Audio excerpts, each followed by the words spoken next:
viewers of UCSI TV News. My name is Mariam Yusuf and I'm going to be the anchor for today's episode. We have a variety of topics for you today. First off, in politics, the opposition members and leaders clashed with the riot police in Independence Square. Second, in crime, the ex-Cardinal Theodore McCarrick has been charged with sexually abusing a minor. Third, in sports, Asian nations offer huge rewards to Olympic medalists. Fourth, in entertainment, Chinese artist Chris Wu was detained on suspicion of rape.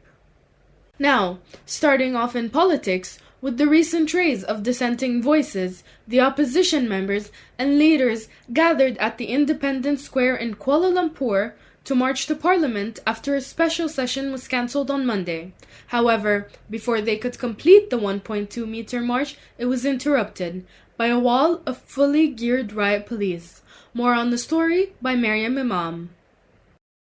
On Monday, August 2, 2021, members of the opposition party gathered at the Independence Square and decided to march to the Parliament in protest of the Monday parliamentary session being suspended.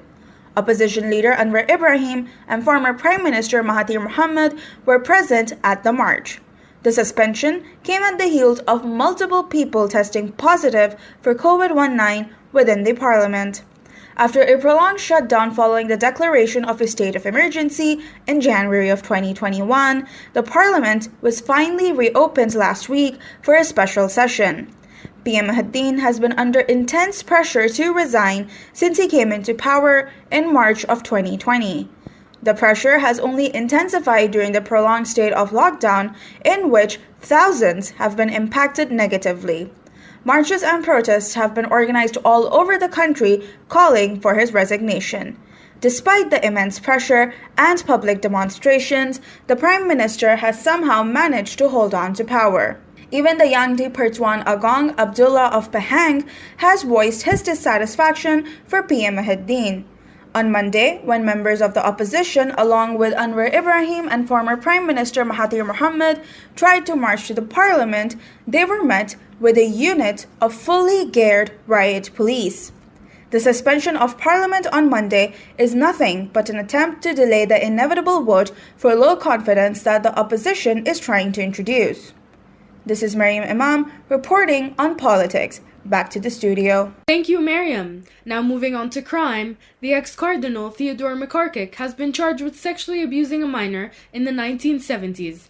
Mariam Imam has the complete story. Theodore McCarrick, a cardinal who was defrocked 2 years ago following a Vatican investigation that confirmed that he had sexually molested children and adults, has been criminally charged with sexually assaulting a minor in the 1970s.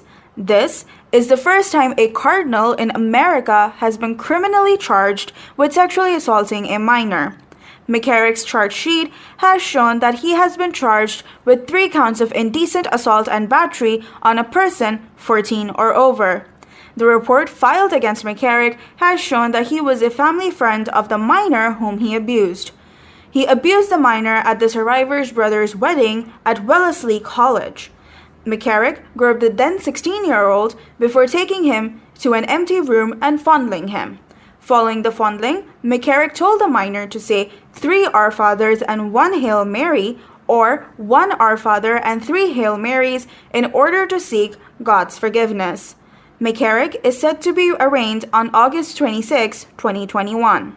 International Crime brought to you by Mariam Imam. Back to you, Mariam. Thank you again, Mariam. Now the next piece of news is regarding sports. The Philippine weightlifter and gold medalist Hidilyn Diaz and Thailand's Taekwondo gold medalist Panipakwong Patanakit are eligible for compensation worth hundreds of thousands of dollars. More details will be said by Sabrina Heng. Philippine weightlifter Hidilyn Diaz completed a total lift of 224 kg, a new Olympic record in the women's 55 kg weight category on Monday. The historic achievement put an end to the Philippines' Olympic gold medal drought, which stretched back to when the country first competed in the Games around 100 years ago. The government is offering a cash award of 10 million Philippine pesos, which is around $200,000, to gold medalists. but Diaz is expected to be paid around 33 million pesos or more, as Filipino businessman Manuel Pagilinan and others have offered donation to her, according to announcement by the local companies and media reports. In Thailand, Panipakwarn Patanakit, who became the kingdom's first Olympic gold medalist in Taekwondo, was appointed Sports and Tourism Ambassador by the government on Wednesday. Local media described Panipak, who kneeled down to express thanks to her father after returning home, as receiving a hero's reception. Panipak will be awarded nearly 20 million baht, which is around $604,000 in total, from the Government National Sports Development Fund and other sources, according to the English language Thailand Bangkok Post. This is Sport News, reported Sabrina Heng. Thank you, Sabrina. Now in entertainment, the Chinese artist Chris Wu was exposed by a woman that his private life was chaotic, and there was an act of seducing underage women. On July 31st, the Chinese police issued a notice that Chris Wu was criminally arrested. More on that story with Jasmine Koh. On July 31 at evening 10 p.m., the Beijing China Police Department has posted a message on their official social media page. The content is about Chris Wu has repeatedly tricked the underage woman into sexual relations and other related situations reported on the internet. After investigation by the police, Chris Wu has been detained by Beijing Police Department on suspicion of rape. The case is under investigation. Chris Wu is an influential artist in Chinese entertainment industry. He was the member of top Korean idol group EXO. In 2015, he chose to withdraw from the group and came to China to development. Recently, a Chinese girl Du Meizhu was investigated by the police to Chris Wu, exposed in Chinese media that he was suspected of being dating multiple minors at the same time. Some lawyers said if Du Meizhu's report on Chris Wu, the alleged rape of multiple victims on the international is true, it may constitute his a serious crime of rape. That means Chris Wu may be sentenced to more than 10 years in prison, or even life imprisonment. That although Chris Wu is a Canadian, it is based on the principle of territorial jurisdiction. As long as the criminal commits a crime in China, Chinese law is applicable. Now, Chris Wu's sentence is likely to be more than 3 years in prison. Whether Chris Wu raped an underage girl, whether it caused minor of serious injury to the victim, and how many people raped will affect the sentencing. Thank you, Jasmine. Now for our final news of the day, we have 2 special feature reports lined up. The first one will be done by me, and I will be discussing freedom of speech and interviewing students to hear about their opinions. The second special feature report will be done by Kumar Guru, and he will be discussing his personal experience with getting tested positive for COVID-19 and how it impacted him and the people around him. Hello, my name is Diva Zefana Dekapotri. I am a year 2 student in mass communication with a marketing pathway. Okay, my name is Hakim. I'm studying accounting and finance. I'm currently in my second year, 3rd semester, and I'm 19 years old. I'm from Jordan. Hello, everyone. My name is Brit Agina. I'm from Turkmenistan, and I'm studying in UCSI. I study mass communication and marketing. Question, and it is in your own words, or what do you think freedom of speech and expression means?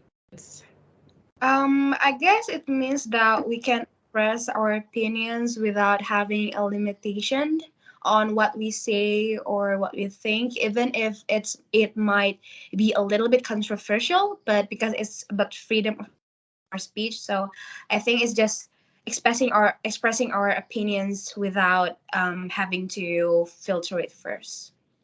Do you think freedom of speech is expendable? Like, can we live without it? Does it have very little significance?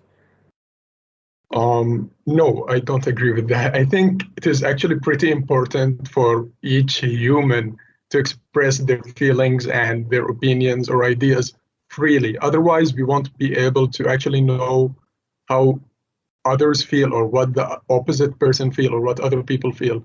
So I believe like it is really important and it is not expendable at all. Good, that's good. Do you ever think there should be like limits on what the person's freedom is? Maybe like, for example, someone, you know how people have opinion, freedom of speech, but sometimes people say things that are hurtful. So do you think there should be limits on the things that people say? I think so. Yes, because those like that are called violation of personal boundaries, or maybe some immoral things, anything that can be like fully violate laws of the country or any laws or moral laws. Yeah, I think it can also be attributed to this topic. So not everything is allowed. Okay, moving on. Do you think, like you, as Diva, wherever you are in life right now, do you think that you have freedom of speech and expression?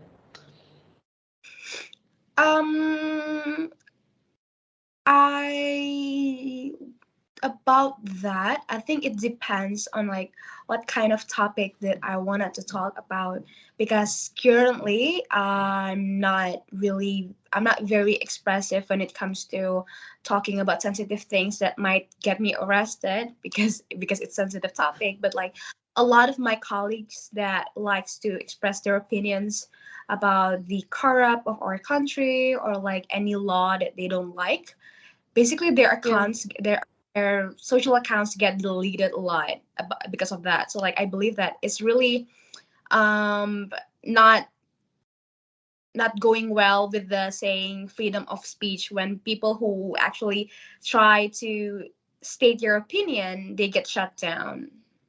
I want you to, well, it's not really a question, but I want you to describe a situation where there was freedom of speech, like freedom of speech was used, but it completely backfired. It could be in terms of like, it could be a personal situation or it could be something otherwise. Mhm. I remember like this situation happened to me during my first year and after I joined the UCSI. So basically, I have friends from different religions and different countries. And Yes. one time, we had this gathering at Starbucks, and one of our friends, he was like asking some questions regarding, like, for example, Islamic culture and etc. So we were having this conversation, and everyone is just like expressing their thoughts and ideas and like trying to learn the other people like religion, and it was just a normal discussion until suddenly one person actually like he just went very angry and he started like he took it very personally, I believe, or somehow he was like, none of you have the authority to speak about this and none of you have the enough knowledge like to speak about it, and you cannot describe like what he said was actually, you cannot say how you feel regarding such matters because you're not the one, for example, who have the authorization or the authority or the position to speak about it. So I remember this situation that happened with me during my first year, and it honestly kind of made me like to be more aware of what I'm trying to say. Do you think freedom of speech, does it have like more positive impacts or more negative impacts? I think it lately, personally, I think it has a negative impact personally because some people, they don't know how to express their opinion ethically, because when it comes to freedom of expression, they also need to understand about ethics when it comes to stating your opinion, right? And people don't understand that ethical sense. So like for example, talking about something sensitive like LGBT, it's a pro cons, everyone have opinions about it, but like people who are in the LGBT community, they are still people with feelings. So like if someone said bad things about them or negative things about this community, when their defense is, oh, it's a freedom of speech, I can say anything I want, that is when it comes to freedom of speech is in the fault, because I think even if you have freedom of speech, you need to learn about ethics on like how do you deliver your opinion that doesn't hurt some communities.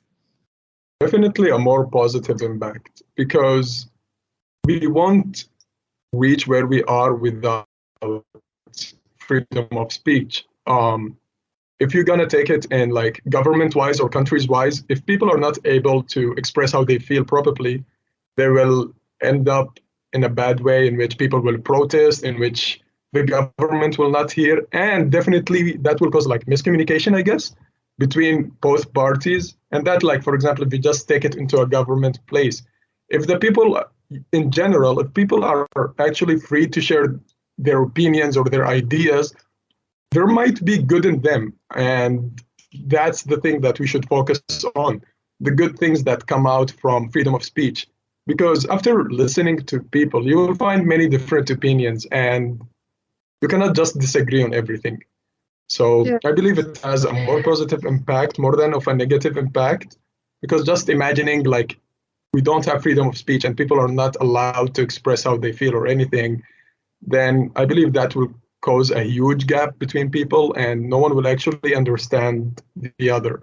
Do you have any other things to say to regarding this topic, or to anyone who's like afraid to express their opinion or afraid of like being free in their speech and so on? I think for me, just to add on, if someone or whoever you are who is scared to express your opinion, it's totally okay. Maybe I just say that there's more on a negative impact, but it doesn't mean it stop you from stating your opinion. It's totally okay. As someone who's young, we have the opportunity to express our opinion, to make our country, to make our people better. So like if we have something that can build our community going be doing better, so just say it. You don't have to be scared of. If you know that you are right, then it's okay to state your opinion.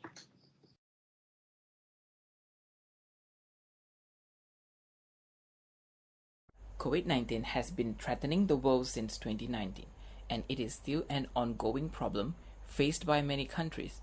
Regardless of the invention of the vaccines, the world is still behind the expected pace, and the number of cases are still increasing in numerous countries. The pandemic situation is a very challenging phase of everyone's life, with the existence of the virus and having to adapt to the new way of living. Even though there are several precautionary measures are constantly being imposed by many in order to survive this situation, unfortunately, Malaysia is facing a major defeat in lowering the number of daily COVID-19 cases. With that being said, I'd like to share my experiences on being one of the victims of COVID-19 infectious disease. I started developing high fever and fatigue on 17th of July 2021. After going through a struggling period and increase in body temperature, I finally took my COVID-19 test on the 19th of July 2021. Then, the test results came back positive on the following day. Due to such scenario, my whole family had to be tested too in order to quickly cut down the infection chain. Unfortunately, all of their results came back positive too. Then, we had to quarantine for a minimum of 10 days and digitally keep in check of our developing symptoms through my Sejahtera application. It was a crucial home quarantine as everyone started getting worse day by day. Fortunately, during the end of our home quarantine, me and my siblings recovered from most of the symptoms and finally got a release letter from the doctors in COVID Assessment Center located in Batang Kali. But things were not going well for my mother as her oxygen concentration level dropped to a concerning number.